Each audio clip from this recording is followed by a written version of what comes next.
Hey guys, this is Brian. Cut Loma, cut the plastic. I'm gonna probably go shaded here. Other people might be viewing this recording live, but I'm gonna record from my pocket for my own audio protection I have at this time, and I want to make sure that any news does not reflect poorly on the truth.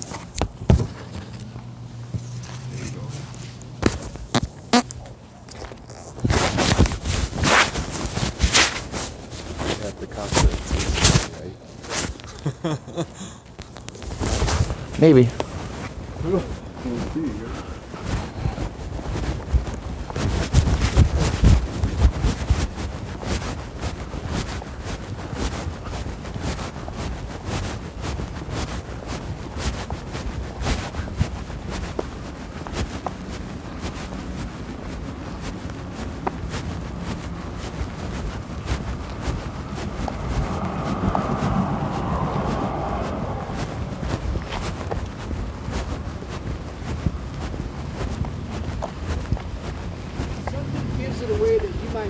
Mr. Brian. I am. You must be Vicente. Yeah, how are you? Great. Pleasure to meet you. Likewise. Just close it down real quick. No worries. Doing a little research?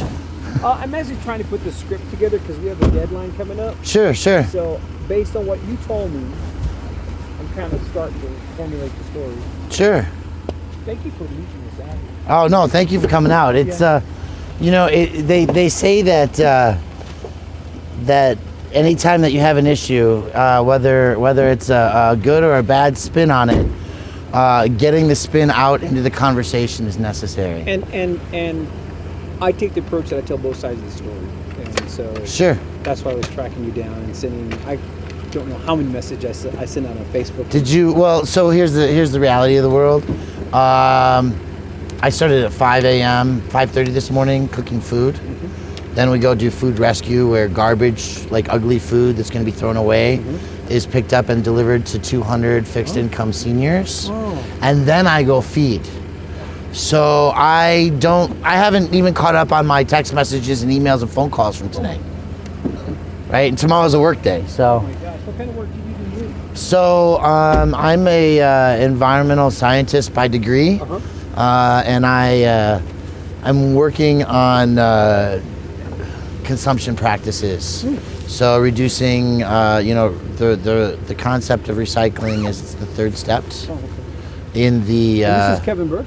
Hello. Kevin, good morning, pleasure, or afternoon, pleasure to meet you. You lost track Morning. of time. I don't know. No, I know those long days sometimes. Yeah.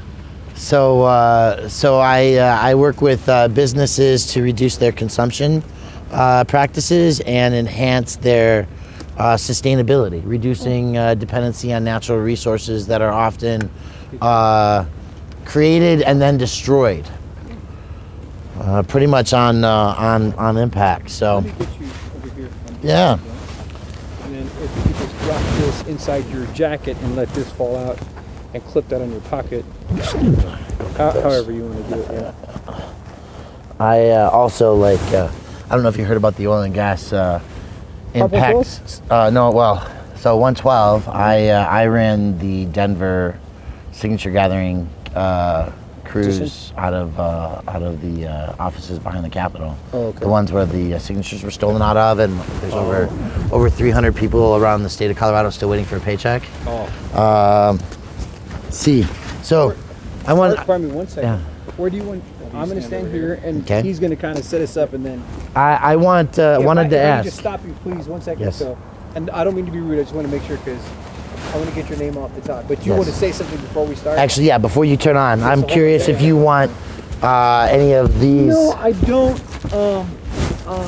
I'm okay without him. Just because I really want to talk to you without being distracted by the posters. Okay. If you don't mind. Thank you for asking that. No, because we have, we want to make sure that when you're concerned about what the message is that's getting out there, Okay. that you recognize that we're carrying real messages with real And statistics. so we'll get pictures of those. Cool. And as you show them to us, but first I just want to do the interview. Perfect. And then you can walk me through. I wasn't sure, sometimes it's like, Yeah. you can have a prop. Sometimes others are like, let's not do that. This is a good enough prop for me today. It so. is a very good question, a fair question, and we will then look at those after we do the interview. Because I know how it goes. You get a little a blog piece or a website post with Yeah. it, and there's photos and stuff. sometimes, the so. whole video, photo thing. Yeah. So Kevin, let me know when you're ready. He's setting up still. No worries. What's your plan on questioning? What we talked about on the phone. Walk me through what happened today, and I'll ask you about. It'll be the same thing that we talked about on the phone. What was the group doing today? Whenever you're ready with Okay, so it'll be the same thing. Nothing really different from that. Okay. So say your first and last name, please. Yes. Spell both and the group that you're with, and look at me. Forget about the camera. Fantastic. Yeah. Yes. So it's Brian Loma with Occupy Denver. And how do you spell Brian and Loma? BrianLoma. And the group that you're with. Occupy Denver. Was your group sponsoring the feeding today and the whole event down there? Yes, we do a weekly family meal on the 16th Street Mall to provide food, clothing, and when we have them, jobs to those who need them in our community, to build relationships with those struggling with their housing and other situations, and to educate people in the community about the struggles that are going on with issues that come from the right to rest or the urban camping ban and the series of laws that are on that. It was described by some on Facebook as a protest. Is this a sort of protest? Would you describe it as that? Yeah, absolutely. Anytime that you're asking people to use their tourist dollars or their money in a way to direct it toward what they believe is appropriate and wholesome for their values and in this society, and that's what a boycott is, right? To question where you spend your money.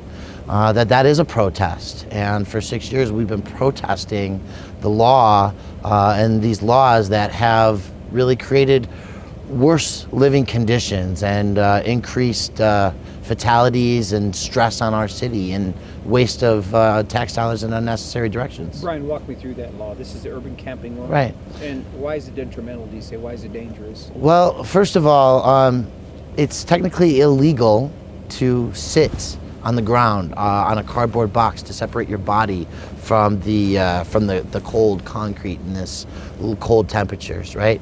It's a jailable offense to cover your face from the elements or to rest, or fall asleep with something over your head in a park bench, for example. Those are jailable offenses. Just on the mall or in all of Denver? Primarily, the aspect is the Business Improvement District. That is the space primarily represented by the Downtown Denver Partnership.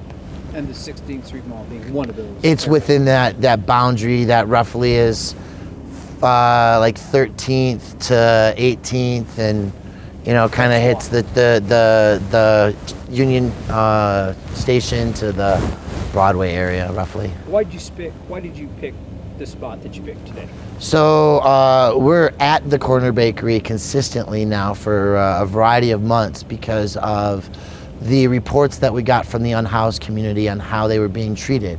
Buying food on the 16th Street Mall is usually a way for somebody who doesn't have a place to live to not only eat, but to be able to use the bathroom. And that's a real issue in our community. Our bathrooms that are public access don't have doors on them. And so you pretty much have to pay to play.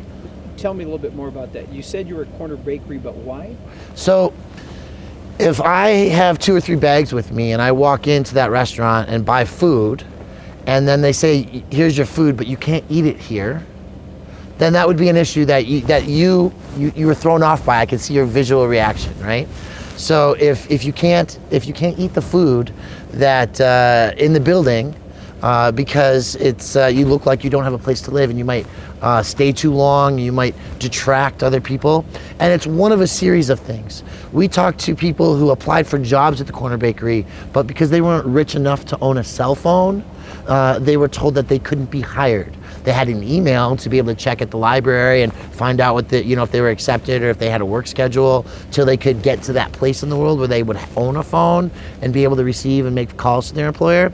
But just to start out as a dishwasher, you have to be X amount of wealthy. And that's not a good standard in our society to lift us all up. So would it be correct to say that you guys are targeting just the Corner Bakery, or the other businesses as well there? Because Oh no, the target is the urban camping ban. okay. And Tammy Dorr and the Downtown Denver Partnership, who brought that into our city council as a lobbyist group, are continuously a focus. And the Corner Bakery is one of about half a dozen businesses and national businesses, right? So, and even international. So Palm International, Snooze Bakery, the Tattered Cover, the Rock Bottom Brewery and their affiliated companies have all come to the table to talk about this issue of homelessness in the city of Denver and how they publicly represent that and how they take care of their employees even. Because remember that most of these businesses, including the Corner Bakery, their employees are one accident or illness away from facing homelessness themselves. There was the chalk writing that took place in front of the Earl restaurant, I think it was. No, I think that's an inaccurate statement. There was chalk writing that occurred between the 400 and 500 block of the 16th Street Mall, as chalk is one of the tools of protest that we make available to anybody who arrives in our community. If there's any individual situation that happens between a member of the community who shows up and has something to say. So that wasn't one of your guys? I think that anybody who's eating and has something to say in the community, the Constitution protects free speech. And I know that, maybe there's some people that were having a disagreement with words.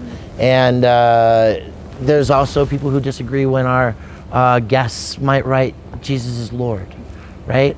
But not everybody has the same place as far as how they express themselves, and that in a way that is protected and that we're respectful of our society as a whole. And that respect includes recognizing that people who are struggling just to sleep so they can do a good job for their employer shouldn't be hunted down and moved along in the middle of the night, or have a really, really difficult time where it might take 60 months or more for a child to get housed in the city of Denver. Was the guy in the camouflage one of your members? We have over 150 people who come and get food in a zero waste method. There's no trash at our meals. So I can't claim, anybody that comes along the mall and grabs our chalk as art to be anything but a member of our society who's there, struggling and wanting to get their expressions out. I mentioned on the phone too that some of the business managers there had said that some business was being chased away. Your response when you hear that? I'm glad for that. I know that in conversations with other businesses, feeling the burden of $1,000 or more a night in business losses because people have a conscience and they think that there's a line in the sand where businesses should be playing a role in society to be part of the rising tide that lifts all ships. What is it that you want? That if you could walk away with something from this protest, what is it that you would be asking for? Really, we are looking at the Right to Rest Act in May as a ballot initiative that's brought out by the citizens of the city of Denver. The right that humanity and the Constitution should be respected. And so when businesses recognize how the practices that they brought into play 7 years ago in May of 2012, when City Council enacted the right to the urban camping ban, how that's had a negative impact and increased homeless death, right? And the money that our city pays to try to fix the pop-ups that come from not solving the solution effectively, right? That we need to readdress and evaluate the direction we're headed, and we need to do better as a society. Is that going to be on the ballot in May? It is on the ballot in May, yes. And so citizens will vote at that time? They will, yes. And the question will be, what's the question that will be asked? Well, I think the question is going to be asked, first of all, is our current mayor and all of City Council doing an effective job in managing our city's growth and needs?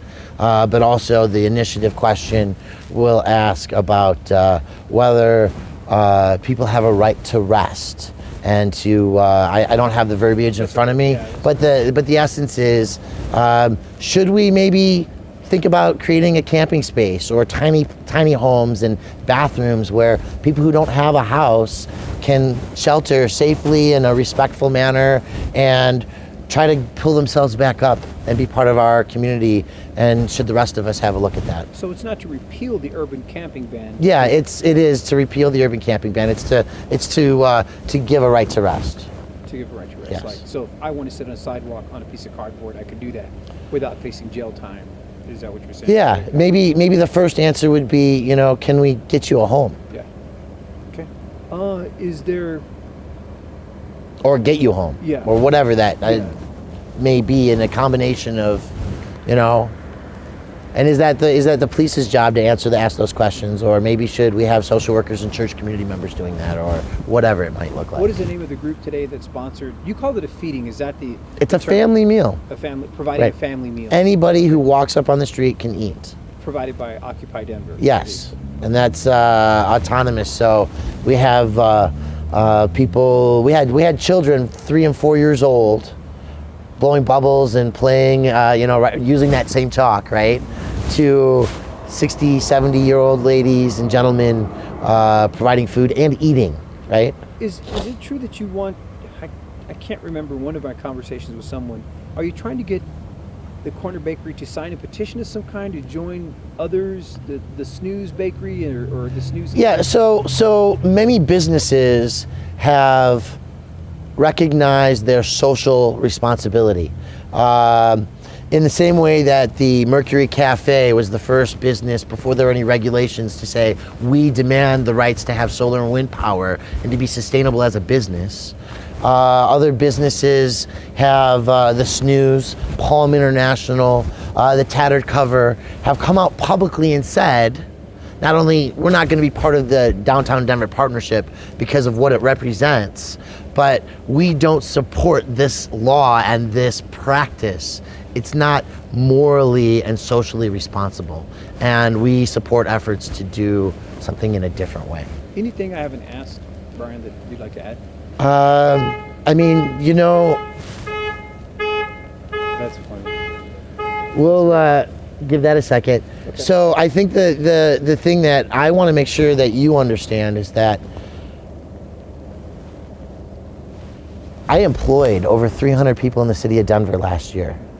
And one of my staff was on the list of names read at City Hall, the names of the dead who died in the streets of Denver in 2018, not having a place to live.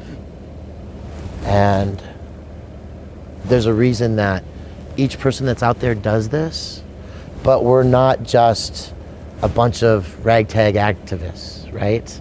We're business leaders, we're retired professionals, we're community people who have experienced homelessness, and it's touched us in a way that we want to do something different.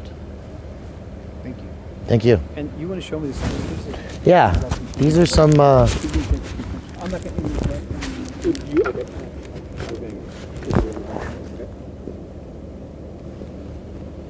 this is an actual statistic. 10 years. Our unhoused school children have gone up 300%. That's from 2018 Denver Public Schools, right? But part of our message is that there's got to be a better way, right? Boycott the Corner Bakery, that's, you know, what we're telling people. It's about the picket line. You may have heard they had an F in their health report. We brought that out first at our actions when we found a cockroach on the window next to their sign. Before the end of the year, it was 245 and counting, right? I think the most important part of that message is the woman who started this, Janet, has fed thousands of people in the city of Denver over the last 7 years. Thank you for showing us those. Appreciate it. Thank you. guys here? How are you Yeah, guys yeah. doing? I'm like, oh, we have a whole Yeah, well, crew over here. Well, you know, fair and impartial means we're going to make sure that all the stories are out there. Oh you yeah, know, no, that's fine. and I say this. Here's why.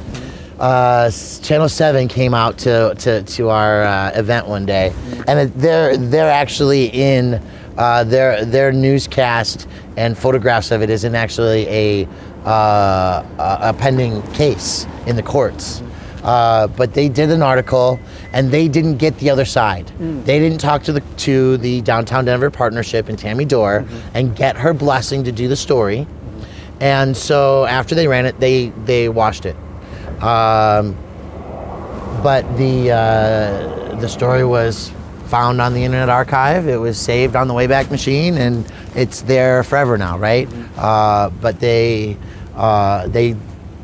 she told me just over the Martin Luther King weekend that the reason it was pulled was because of the bakery or the Downtown Denver Partnership. They complained that they didn't get to have a say in the story. So our story tonight will focus on the fact that you guys were down there. Yeah. And that you're protesting the urban camping ban. And that you're hoping to call attention to the May ballot, and that some managers are feeling the squeeze of their customers. Sure. And I'm sure you're probably going to show something that has the word asshole or something like that on there. No, we'll okay. blur it out. I mean, anything that's like along those lines, we can't show them. So can I get the microphone from you? Oh yeah, you probably need that, huh? There's one sign that said, F the cops. No, it did not say F the cop. What is Oh, it? wait. Is it a flag or is it a sign like this? It looked like a poster, but I Was it on a stick? I can't see it clear enough to say that that's what it said. So I have. Oh, that's that's your yours. charger. Oh, that's my battery. Yeah, you want that? I want that. I'm familiar with those. I made a sign that said "Fuck Guzman." Who's Guzman? I saw that. So Sergeant Guzman is a tyrannical police officer, which is a whole nother mess. But we actually have a button, and this man was given a cigarette ticket. You don't live in the city of Denver, right? No, I don't. I live out in Bennett. Okay. Oh yeah, I've been out to Bennett. I know Okay. where Bennett is. Yes, Yeah. it's So far. when's the last time you were on the 16th Street Mall? I can't even remember. It's been years. Okay. Did anybody give you a warning about your cigarette usage? No. But did you get a ticket, and are you required to come back to Denver to answer that? Yes. Okay. Here's the thing with that ticket, though. They charged me twice for the same thing. They charged me with Yes. two ordinances. Yes. It's so that they can drop one and still keep one on you. It's double booking. So it's kind of like Gym double card. jeopardy. I don't have one, but I'll text you my information. Okay. That's my cell phone. That's my direct Great. cell phone. Because and I'm running on a deadline go, now because go. we're at night. But the story will be about a minute and a half long. Okay. We can't include everything. yeah, I get it. But So. I know how it goes. You do the story online. You might do a follow up. And if there's more responses to it. Tomorrow we might follow up with the Denver Partnership. And there's a website. I know. So it just goes on. Thank you for your time. Appreciate your you meetings. guys with us so appreciate it. quickly. Thank you guys. Appreciate Oh it. yeah, just Yes. thank you guys for being us. Hey, it's a tough world. Wait. Are we having a Super Bowl party? I am going to talk to Eric if it kills him. Okay. So thank you guys for following and watching. You're still live, right? Oh yeah, all day long. For those of you who didn't know, my name is Brian Loma, Cut the Plastic. I'm assuming there's about 300 of you watching live right now. And that means that my subscribership will go up about 50%. Yeah, Brian Loma, Cut the Plastic. And subscribe. watch for the news version, because we're going to cover it when they cover it. And you'll have seen the entire thing that I said. And that 5-10 minute interview will go down to about a minute and a half. And they'll beat the shit out of us and make us look like criminals and crooks, most likely. Yeah. And I expect it. But that's why I'm recorded myself in my pocket the entire time. Right? And that's why we have that for mostly audio listening to. And we had you guys live following us, and we thank you all.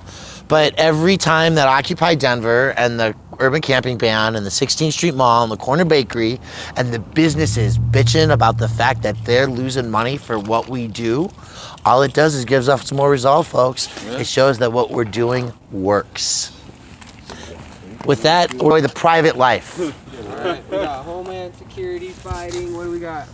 Oh, since 1492, since Columbus sailed the ocean blue. There you go. But seriously, can we go home and be offline for the night? Because I know y'all like to hang around. All right, everybody.